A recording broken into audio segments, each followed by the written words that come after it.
Já faz 10 longos dias que quem mora ou então precisa trabalhar na região central de São Paulo enfrenta problemas com fornecimento de luz, hein?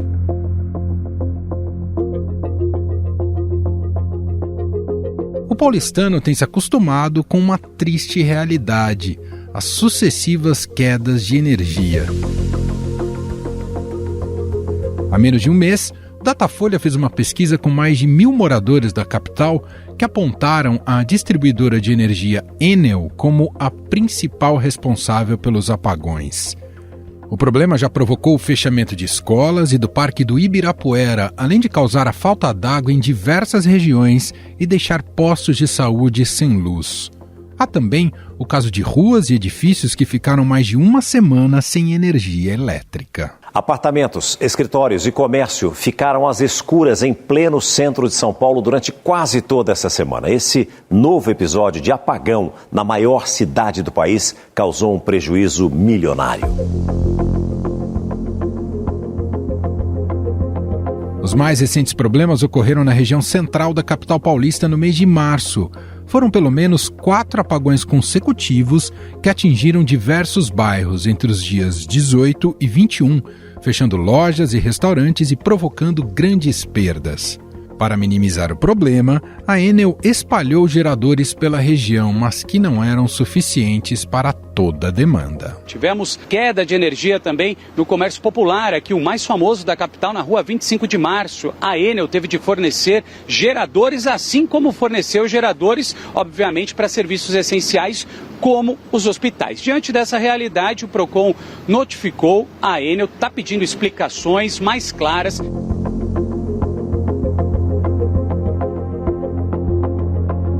A distribuidora foi multada em fevereiro pela Agência Nacional de Energia Elétrica em mais de 165 milhões de reais por não prestar serviço adequado à população paulista.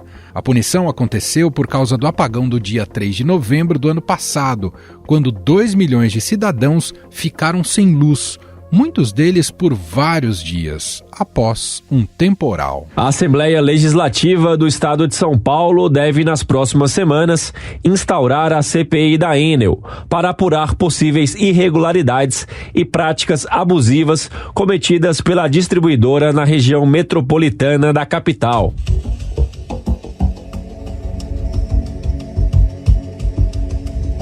A Câmara Municipal de São Paulo instalou uma CPI para apurar os sucessivos cortes de energia na capital. O prefeito da cidade, Ricardo Nunes, já disse que pretende cancelar o contrato com a Enel por causa dos problemas. O que eu pedi para a Agência Nacional de Energia Elétrica é para que cancelasse o contrato com a Enel. Tal é a nossa inconformidade. E vou te dizer uma coisa, não é só por conta dessas chuvas que aconteceram gravemente, as rajadas de vento do dia 3 de novembro. A gente já vinha há muito tempo discutindo com a Enel uma série de questões. Eles precisam melhorar muito e o que a gente fez? Entramos na justiça. A Enel se defende, dizendo que boa parte dos problemas decorre da falta de poda de árvores, que é de responsabilidade da prefeitura. Em nota, a distribuidora afirma que 80% dos reparos feitos na fiação decorrem de fatores externos, como furtos e contato dos fios com a vegetação. Em São Paulo, a Enel diz que faz uma média anual de investimentos de 1,3 bilhão de reais por ano. Nesta semana, o governo federal entrou na briga quando o ministro de Minas e Energia, Alexandre Silveira, determinou a abertura de um processo disciplinar contra a distribuidora para analisar as transgressões na prestação de serviços à população.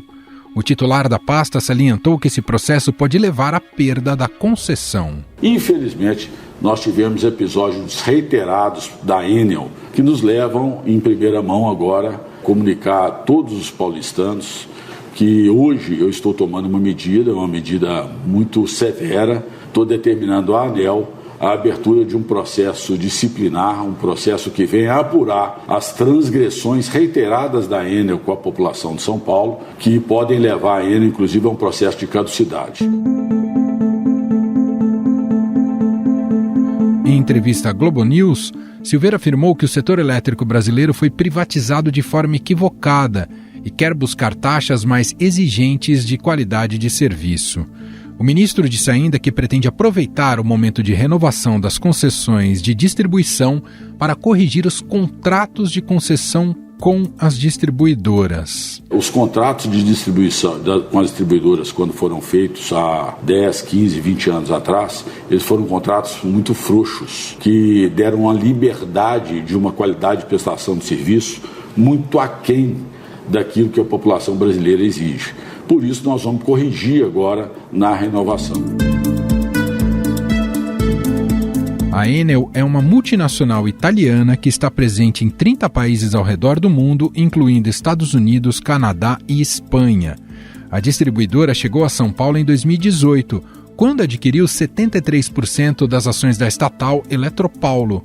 Hoje ela possui a empresa na sua totalidade. Durante esses 6 anos, a Enel São Paulo foi multada em mais de 700 milhões de reais pelas agências reguladoras.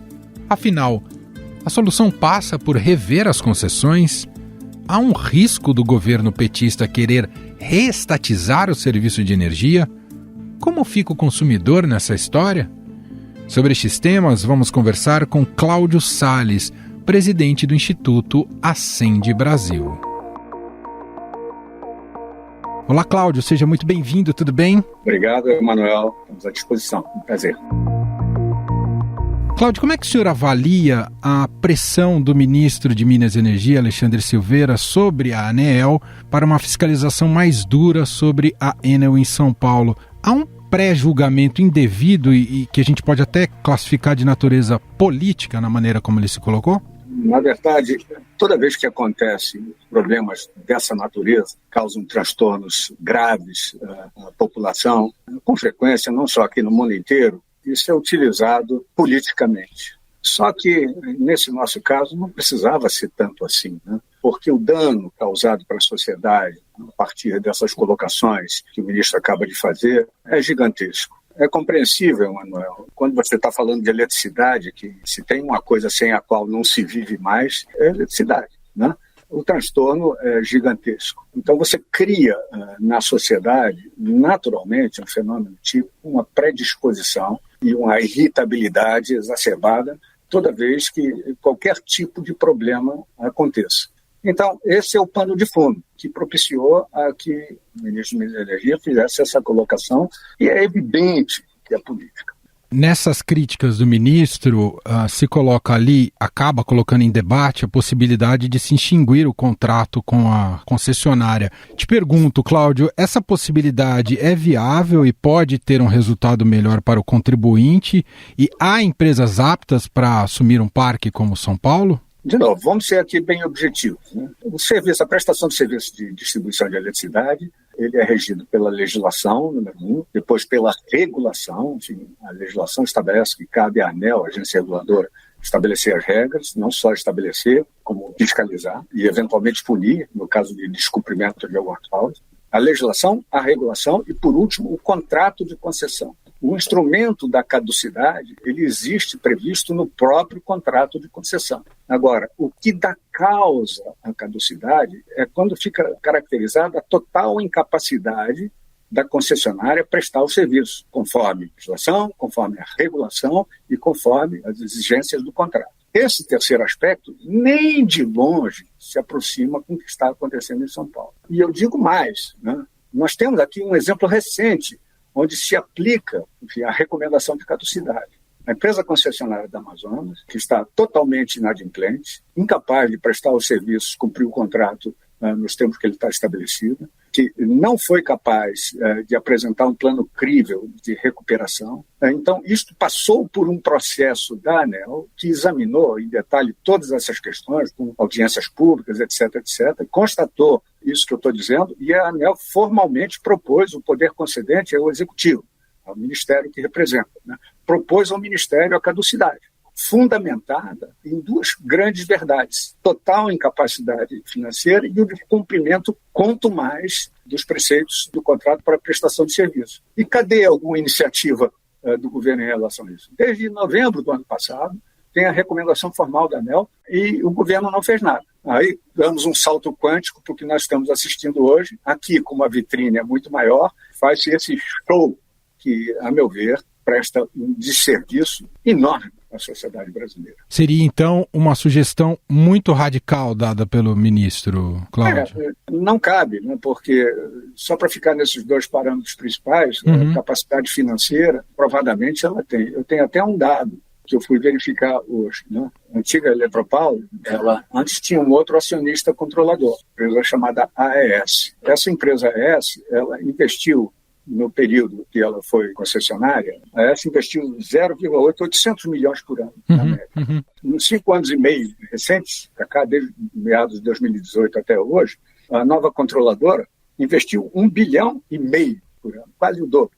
Foram 8,4 bilhões investidos na rede de distribuição aqui em São Paulo. Em um momento, a empresa apresentou características de que não tinha capacidade de se financiar para cumprir o contrato. Quer dizer, do ponto de vista do regulador, que quer a prestação de serviço sendo feita, duas coisas. Ela tem capacidade realmente de fazer o que ela se propõe, vai dizer que o contrato a obriga a fazer? Provadamente, sim. E a segunda coisa, com relação à prestação de serviço propriamente dita, ela tem descumprido recorrentemente regras e as normas e os padrões de qualidade impostos pelo regulador? Não, absolutamente não. Tem 2 indicadores que são, do ponto de vista da regulação, os mais fundamentais estabelecidos pela agência reguladora, que estabelece limites às quais as concessionárias estão obrigadas a cumprir. Um que mede a frequência de interrupções involuntárias, pane, corte de luz, algum corte de luz, e outro que mede a duração média por consumidor por ano, medida em horas dessas interrupções. A duração nada mais é do que o tempo médio que a concessionária leva para restabelecer o fornecimento de energia numa situação em que há interrupção. Para estabelecer esses limites, a ANEEL tem toda uma modelagem extremamente sofisticada, já testada e que tem dado resultado, que ela aplica empresa por empresa, concessionária por concessionária. Não é um limite único para o Brasil, é evidente, porque cada concessionária tem características diferentes da sua área de concessão. E a modelagem adotada pela ANEEL leva isso em consideração. Vou dar um exemplo. Pega uma região conturbada como o Rio de Janeiro, onde você tem lá 2 concessionárias prestando serviço, nas quais uma parte significativa da energia é furtada por causa de regiões de milícias, enfim, regiões onde o Estado não tem acesso. Então, no Rio de Janeiro, a modelagem indica que os limites admitidos pelo regulador, tanto de duração quanto de fala, levam isso em conta. São mais altos do que numa região como São Paulo, assim por diante. Numa região muito erma, vamos pensar no Centro-Oeste, etc., né, onde você tem linhas de distribuição muito longas para atender cargas relativamente pequenas, né? Então, a modelagem vai indicar que você tem que ter limite de DEC, de duração de reparo, mais alto do que numa região urbana, onde você, aqui pertinho, você consegue fazer as coisas. Ou seja, isso só para entender o conceito. Quer dizer, esses indicadores, DEC e FEC, são estabelecidos pelo regulador, usando toda uma sofisticada modelagem da qualidade, e mais do que testada, e eu vou falar os números que mostram isso, bem sucedida, e específico para cada regulador. No caso Enel, ela vem cumprindo isso, assim, por larga margem, né? O ministro falou que considerava muito frouxos esses limites estabelecidos pela ANEEL. Eu ouço esse tipo de coisa, confesso que me dá um desconsolo gigantesco, né? E aí você me permite trazer um pouco uma visão pessoal. Aqui no Instituto a gente estuda o setor elétrico com profundidade, né? Uma equipe de mestres e doutores analisando as principais dimensões do setor, política tarifária, comportamento da agência reguladora, mas sempre baseado em números e fatos. Não tem eu acho. Eu acho que está frouxo, eu acho que não está frouxo, porque isso só revela o desconhecimento dos números e dos fatos que tratam isso. Como tem sido bem sucedida a regulação brasileira. Desde que, no final da década de 90, um conjunto de leis possibilitou a criação da agência reguladora, a privatização das empresas, esse conjunto que definiu, digamos, o arcabouço principal da regulação que nos traz hoje, a história é de sucesso absoluto. Hoje, praticamente toda a distribuição de eletricidade aqui no Brasil se dá por empresas privadas. Você tem acidentes de percurso, como no caso do exemplo lá da empresa de Amazonas, mas, no geral, esses indicadores, tanto o DEC, que é a duração média de reparo, né, quanto o FEC, que é a frequência, a ANEEL tem estabelecido para eles limites cada vez mais agressivos, induzindo, entre aspas, incentivando as empresas a serem mais eficientes para cumprir aquelas metas. Quero até pegar esse gancho e, conhecendo um pouco do histórico, de visão ideológica do PT, inclusive sobre política econômica, o senhor vê como um risco a possibilidade de reestatização de empresas de fornecimento de energia no Brasil? Há esse risco ou esse arcabouço nos garante que esse passado não vai mais voltar? Eu acho que esse risco não existe, de fato, né? À luz do que está na legislação, à luz do que está na regulação, não se justifica. Agora, dito isto, a caixinha de Pandora das iniciativas políticas aqui no Brasil me preocupa. Mas tem um dano que já acontece aí, que é dado que uma autoridade, uma posição relevante como a do senhor ministro, faz esse tipo de declaração, mostrando o viés político, ideológico dele, totalmente desvinculado dos fatos, traz uma insegurança ao mercado, uma instabilidade, um aumento de percepção de risco, coisa desse tipo, que tem um custo material, no fim das contas, no consumidor de energia. Sempre bom lembrar, a tarifa de energia, ela é regulada e ela é definida pelo custo, baseado em alguns parâmetros, o investimento que a empresa precisa fazer, os custos operacionais que ela tem, os encargos que ela paga, e tem um parâmetro que é o custo ponderado de capital regulatório, que é uma mistura ponderada entre o capital dos sócios, né, capital próprio, e o capital de terceiro, que é financiamento. A atividade de distribuição ela é amplamente financiada e o custo desse financiamento ele cresce na medida que instabilidades como essa são geradas, né? E na medida que ele cresce, vai crescer no limite a tarifa para o consumidor. Visto que os contratos são longos, né, e faz sentido que assim o sejam, existe alguma possibilidade, alguma abertura de repactuação de contratos com essas concessionárias diante de novos contextos que surgem, como, por exemplo, as mudanças climáticas, Cláudio? Eventos climáticos extremos, tem que prestar atenção neles, estão se tornando cada vez mais frequentes. Tanto assim que, em dezembro desse ano, recente, tem pouquíssimos meses, nós publicamos um white paper, que é um estudo mais aprofundado, tratando exatamente desse tema, né, para compreender os seus impactos no setor elétrico. E depois, na análise dos eventos, a gente produziu até uma tabelinha caracterizando o tipo de evento climático, os efeitos típicos que ele causa, por exemplo, um aumento vertiginoso na incidência de raios, um aumento de enchentes a partir de determinado nível. Tem lá o tipo de evento, o impacto que causa em cada um dos elementos e uma sugestão de ações mitigatórias. É importante ter presente que eventos climáticos extremos causam, sim, dentre outras coisas, problemas de suprimento de energia. Não tem jeito, você é incapaz, em lugar nenhum do mundo, montar um sistema elétrico robusto o suficiente para resistir a qualquer evento climático extremo. Não tem. Passou um furacão. Você teve uma ventania de 104 km por hora aqui em São Paulo, num ambiente que é fortemente arborizado, a maior ventania já ocorrida no histórico, desde que se tem registro aqui, tem gente, você vai ter problema. Mas, enfim, tem lá essa análise de evento climático extremo, você tem ações mitigatórias. A grande dificuldade é que dessas ações mitigatórias, todas têm um certo custo. Cabe ao regulador examinar, e o trabalho da regulação é permanente isso, ver o que você deve considerar como possível fazer ou não.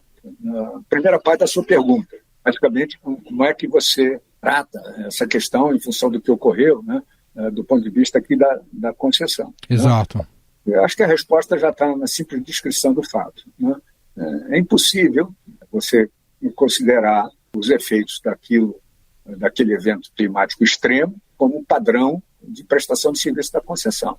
Tanto isso é verdade que a própria regulação estabelece o chamado expurgo. Quer dizer, tem determinados eventos que levam à interrupção, né? Mas que a ANEEL, após examinar o processo, expurga dos indicadores da empresa. Né? E é importante que assim o faça.